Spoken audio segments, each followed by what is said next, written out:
My children sold my house while I am still living, but they forgot something.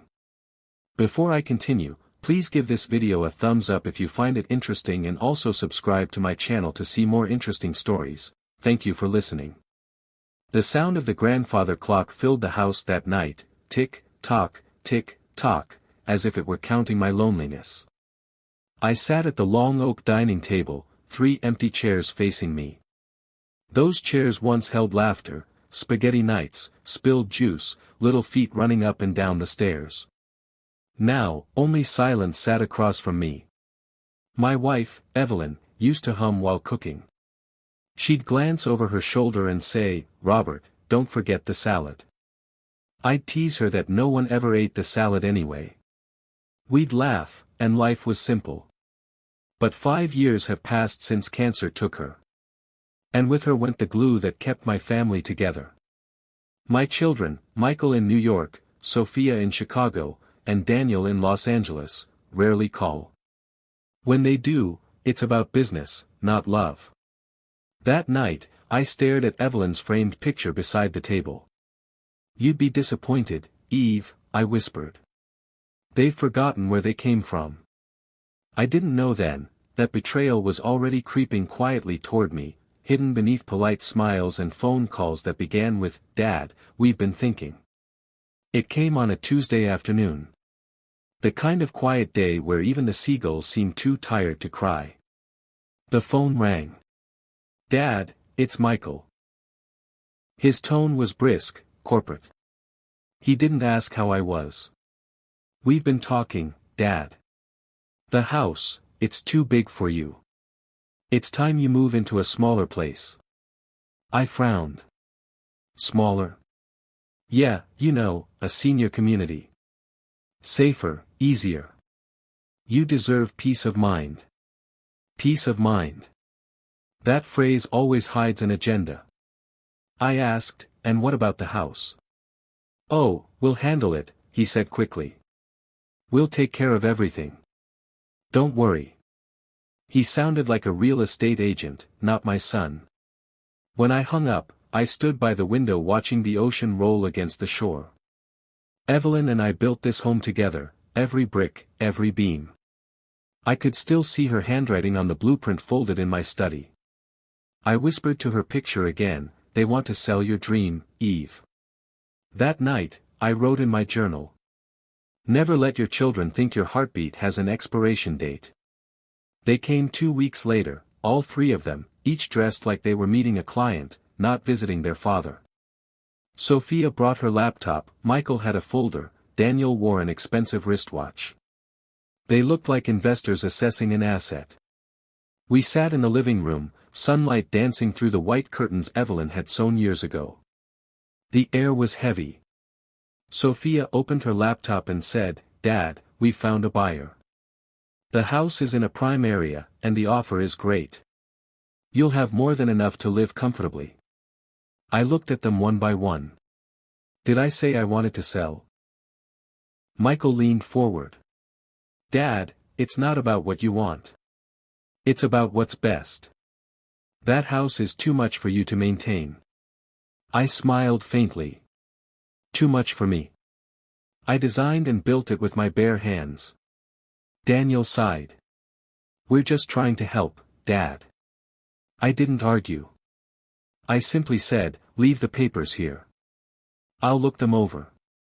They exchanged glances, assuming they'd won. That night, I stayed up late, staring at the old family portraits. We looked so happy back then. What changed? Greed? Distance? Or had I simply grown too old to matter?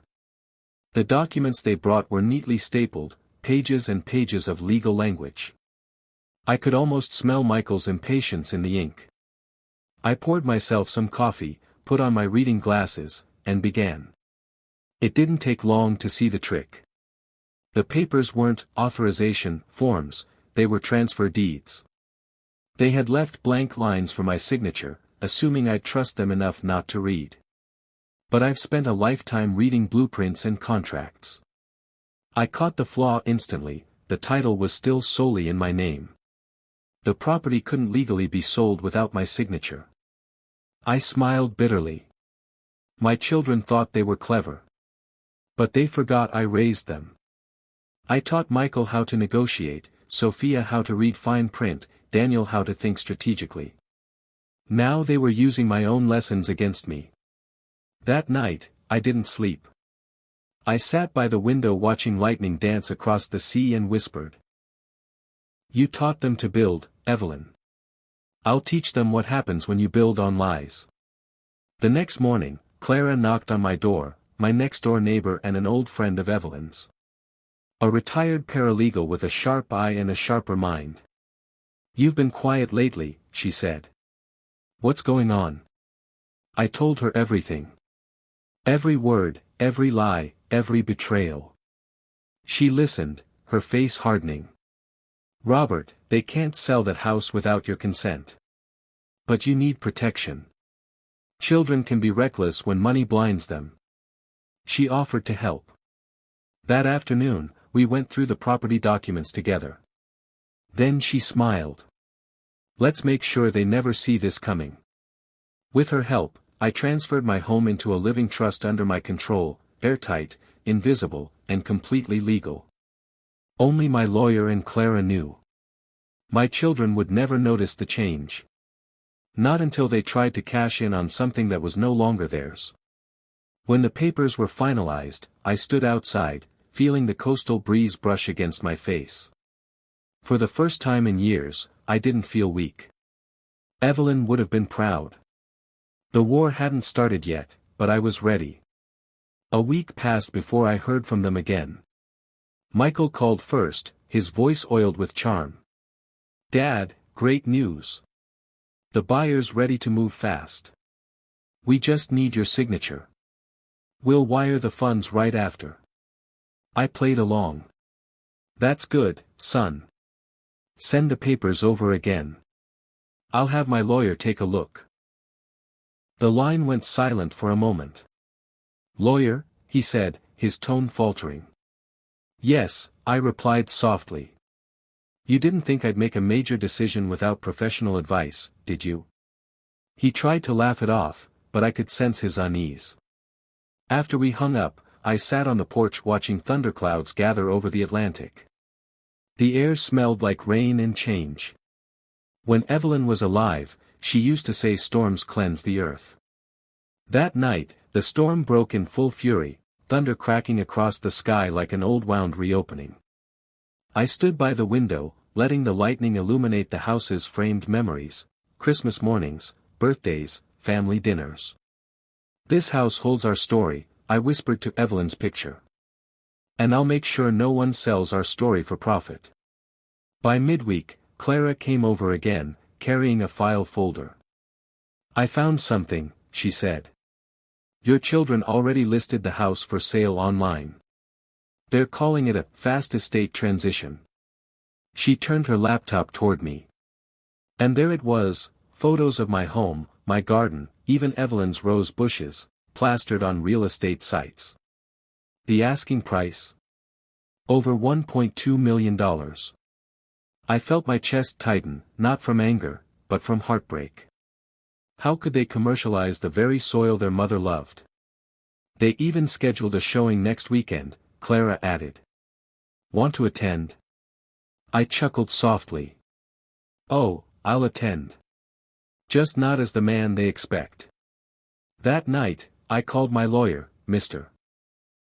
Paulson, and explained everything. He laughed quietly. Robert, if they're advertising a sale without your consent, they're about to learn what real ownership means. Together, we crafted a plan, calm, methodical, legal, and devastatingly poetic. My children thought they were orchestrating a sale. But by the time the buyer arrived, they'd unknowingly walked into a lesson they'd never forget. Saturday arrived with a deceptive calm. The driveway was lined with luxury cars. Realtors moved about like bees, charming potential buyers with champagne smiles. And there they were, my 3 children, all pretending to be united, charming, and dutiful. I stood at a distance first, wearing a plain gray suit and sunglasses. They didn't notice me. I watched Michael shake hands with a young couple. "It's a family legacy," he said. "We just want it to go to someone who'll love it like our parents did." Those words hit me like cold steel. The audacity of using love as a sales pitch for betrayal. When the buyer asked to meet the owner, Michael pointed to himself. "That'd be me and my siblings." That was my cue. I walked through the gate slowly, cane tapping against the path. The chatter froze as I entered the yard. Michael's face drained of color. "Dad, what are you?" I cut him off gently. "Oh, please continue. I'd love to hear how you inherited my house." Every camera turned, every whisper stopped. The realtor looked confused. The buyers glanced at each other. Then I smiled. "I'm Robert Hayes, the legal and only owner of this property. And unless I've died without knowing it, no one here has the right to sell it." The silence that followed was the sweetest sound I'd heard in years. The next morning, the entire neighborhood was buzzing. News travels fast in Charleston, especially when it's juicy. Apparently, one of the potential buyers had recorded the confrontation. The video was already circulating online with captions like, "Greedy kids caught selling father's house." Michael called in a panic. "Dad, please, that was a misunderstanding." I interrupted, calm but firm. "A misunderstanding doesn't require forged signatures, Michael." Sophia tried a softer tone. "Dad, we didn't mean harm. We just thought you'd be better off somewhere safer." "Safer?" I said quietly. "Or more profitable." There was a long silence on the phone before Daniel finally said, "We're sorry, Dad. But apologies without accountability are just empty noise." I didn't yell. I didn't argue. I simply said, "You'll understand soon enough. Actions have a price." And that night, under the same roof they tried to steal, I signed a quiet amendment to my living trust, one that would ensure they learned that lesson not through anger, but through consequence. 2 weeks later, I met Mr. Paulson in his office, a modest building overlooking the harbor. He slid a thick folder toward me. "Everything's ready, Robert. You sure about this?" I nodded. "Completely."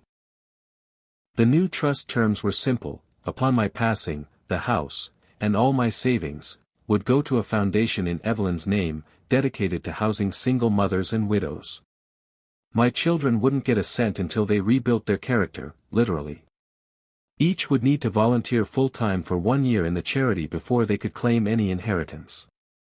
Paulson smiled. "That's poetic justice." "It's not revenge," I said. "It's redemption, if they choose it." As I left his office, the sunset painted the harbor gold. For the first time since Evelyn's passing, I felt peace, not the fragile peace of avoidance, but the firm peace of purpose. The storm was over. But the waves, they were still coming. And my children had no idea how hard those waves would hit when they realized their father hadn't been naive, just patient. The scandal spread faster than I ever imagined. Within days, the video of the open house confrontation had over 1 million views. Local stations picked it up. A headline read, "Elderly father exposes his children for trying to sell his home without consent." My phone buzzed endlessly, reporters, old friends, neighbors I hadn't spoken to in years. Some called to comfort me. Others called to gossip. Michael stopped answering my calls. Sophia deleted her social media accounts.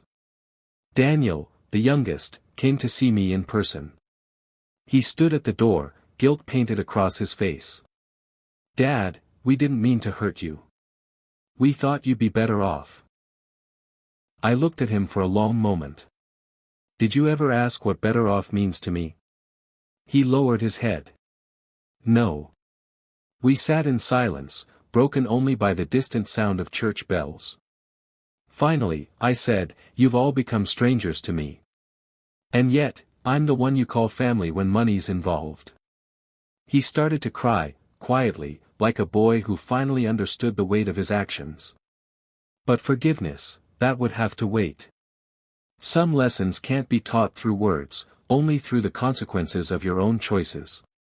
3 days later, I got a call from Mr. Paulson.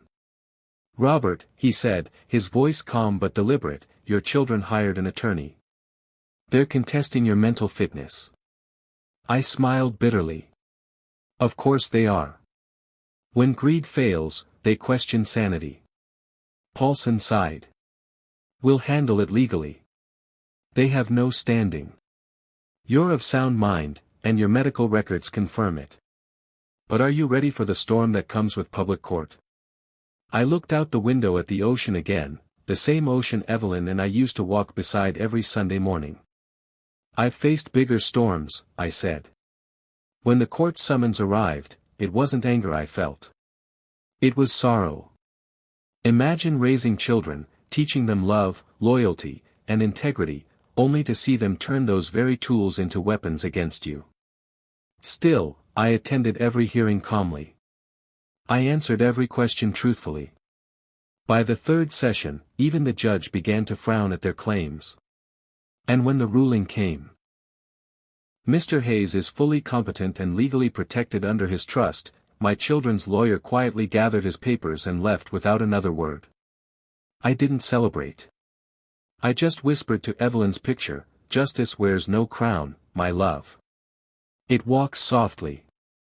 Michael was the eldest, proud, ambitious, and always chasing the next big deal. But the scandal followed him like a shadow. His real estate firm, where he was a senior partner, asked him to resign, to preserve the company's reputation. He called me that night, his voice trembling for the first time in years. "Dad, they fired me. Everyone's talking about that video. I can't show my face anywhere." I paused. "You mean the same face that tried to sell me off as a liability?" Silence. Then a soft sob.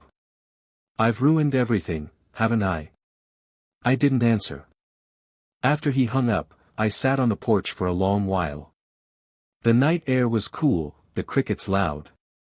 Part of me wanted to call him back, to comfort him like I used to when he was a child. But another part of me, the part that had been betrayed, knew this pain was necessary. Sometimes the heart needs to break before it remembers how to beat right again. Sophia was always the diplomat of the family. Charming, persuasive, and perfectly calculated.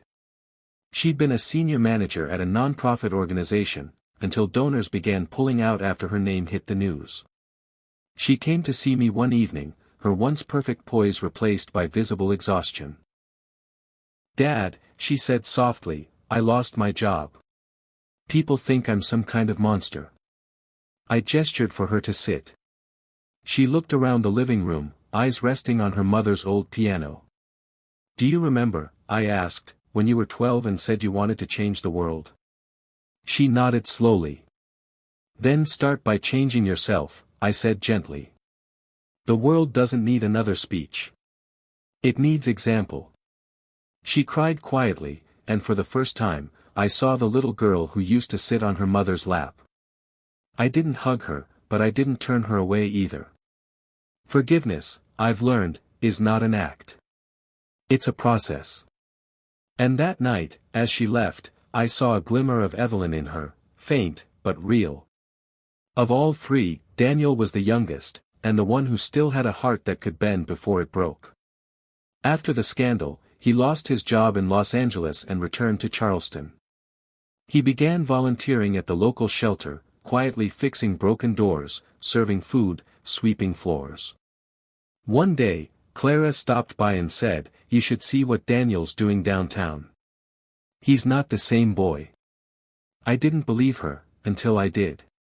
When I visited the shelter, I saw him in a worn-out t-shirt, laughing with children, helping an elderly woman with her tray. He didn't see me at first.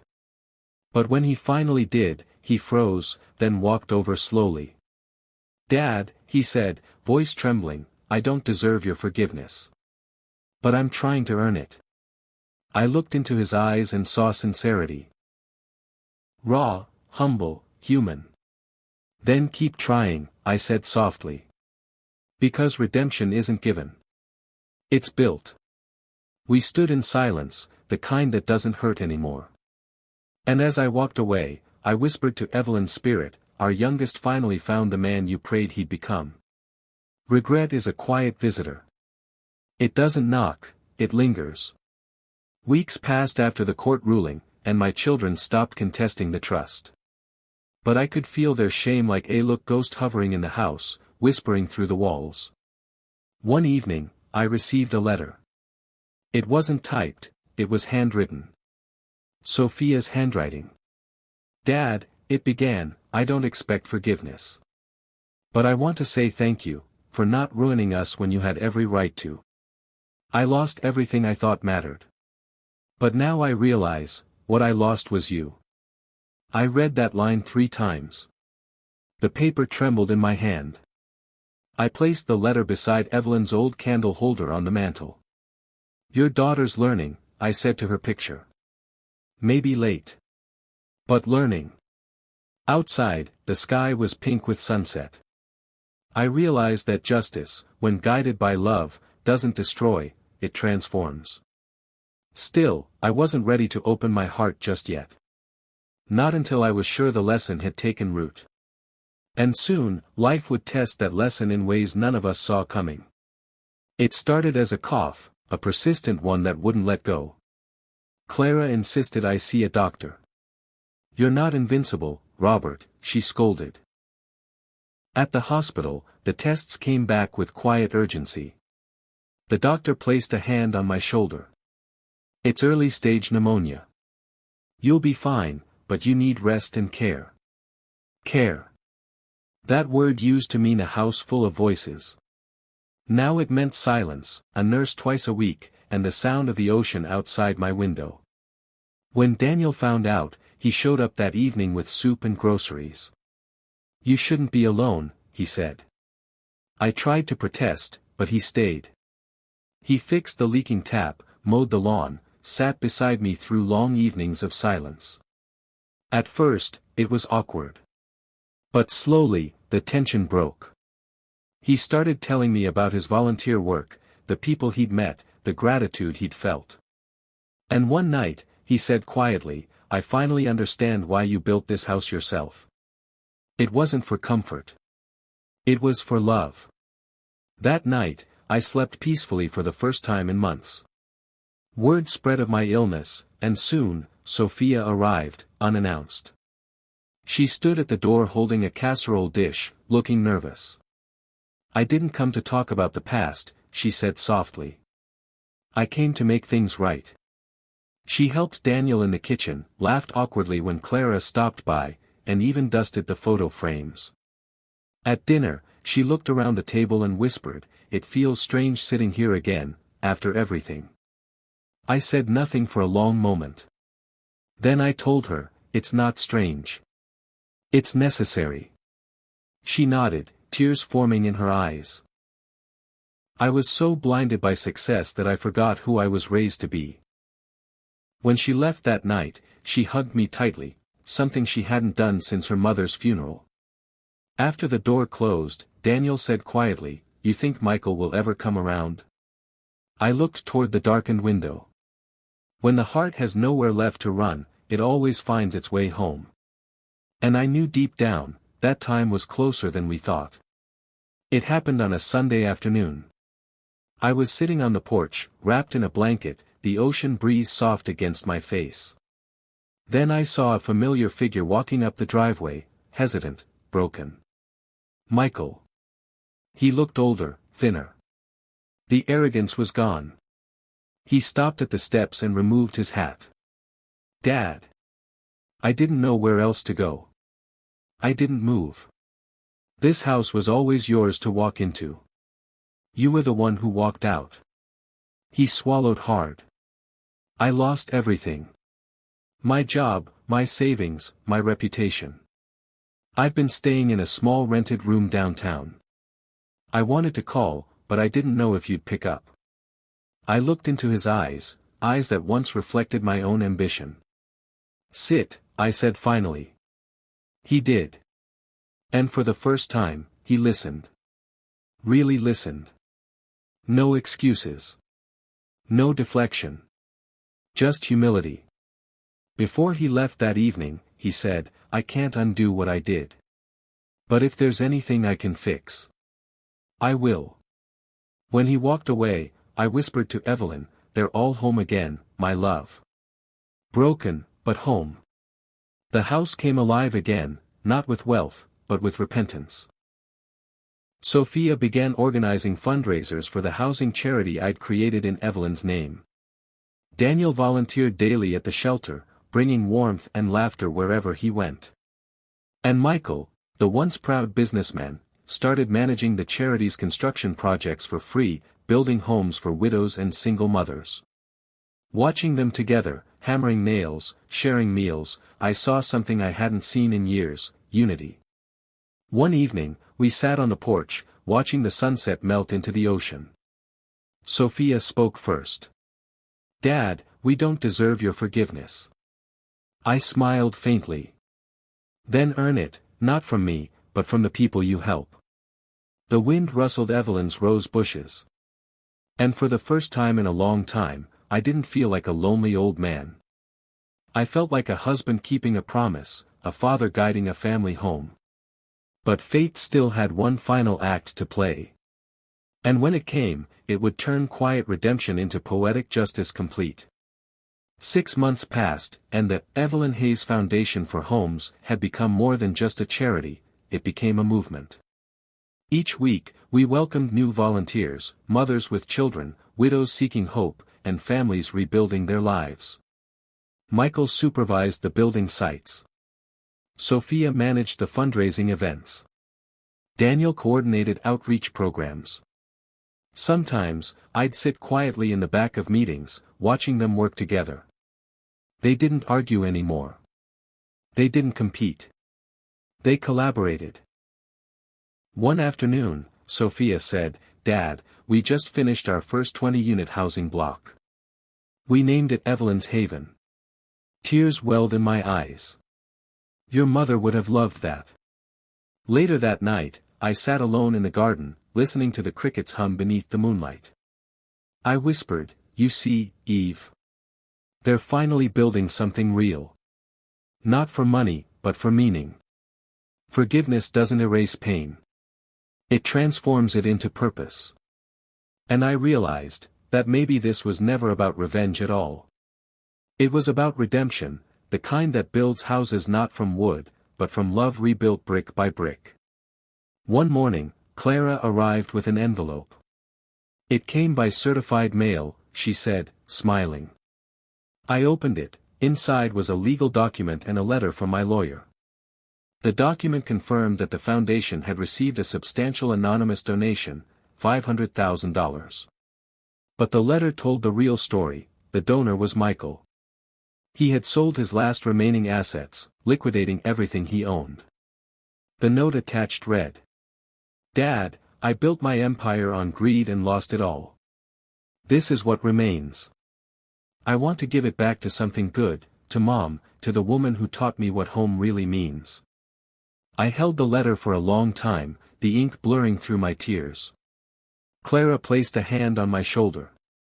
"He's changed, Robert." I nodded. "No," I whispered. "He's healing." That night, I wrote my own letter, one they'd find someday. Not about punishment or inheritance, but about love's second chance. Spring turned to summer, and the air carried a soft calm I hadn't felt in years. My strength wasn't what it used to be, the illness had taken its toll. But I found peace in small moments: the smell of Evelyn's roses, the laughter of volunteers, the sight of my children smiling again. One evening, I asked them all to meet me by the ocean. We sat together on the shore, the sunset glowing gold across the water. I said, "Do you know why I built this house here?" Daniel guessed, "Because you loved the ocean." I smiled faintly. "No. Because the ocean never stops coming back, no matter how far the tide pulls away. It always returns. Just like family should." They sat in silence, tears glistening in the fading light. Sophia whispered, "Dad, thank you for not giving up on us." I looked at each of them and said, "You're my greatest creation. Not the house. Not the buildings. You." That night, I felt Evelyn's presence beside me, warm, soft, eternal. And for the first time in a long, long while, I was ready to rest. 2 months later, after I passed peacefully in my sleep, the three of them gathered again, not as rivals, but as siblings. Clara and Mr. Paulson sat with them in the study. He opened the envelope I'd left behind. My voice, recorded weeks before, filled the room. "My dear children. If you're hearing this, it means my journey has ended. But yours is just beginning. The house you once tried to sell is now the headquarters of the Evelyn Hayes Foundation. It belongs not to you, but to everyone who needs a place to call home. Yet I've left each of you something greater, a name restored. You've turned shame into service, greed into grace. I'm proud of you. Love. Dad." By the end, all three were in tears. But they didn't weep for money lost, they wept for time redeemed. Sophia reached across the table, took Michael's hand, then Daniel's. For the first time since childhood, they were a family again. A year later, the foundation thrived. Evelyn's Haven expanded across 3 states, building hundreds of affordable homes. At the center of it all stood my old house, not for sale, not for profit, but for purpose. The living room had become a community center. My study, a library for children. Evelyn's garden, a memorial park filled with roses. Every wall told a story of rebirth. On the anniversary of my passing, the children hosted a small ceremony by the shore. Daniel spoke, "Dad once said the ocean always returns. And so did we." They released 3 lanterns into the twilight sky, one for forgiveness, one for family, and one for love. As the lanterns drifted upward, their light reflected on the waves, soft, eternal, unbroken. And though I was gone, my voice lived in every beam of that house, whispering through time. A home is not what you build. It's who you forgive. Moral of the story. Never measure love in inheritance or property. True legacy lies in the hearts you rebuild, not the wealth you leave behind. Thank you for listening to my story. If you're new to my channel, please subscribe to see more interesting stories. Also give this a thumbs up if you enjoyed listening to my story.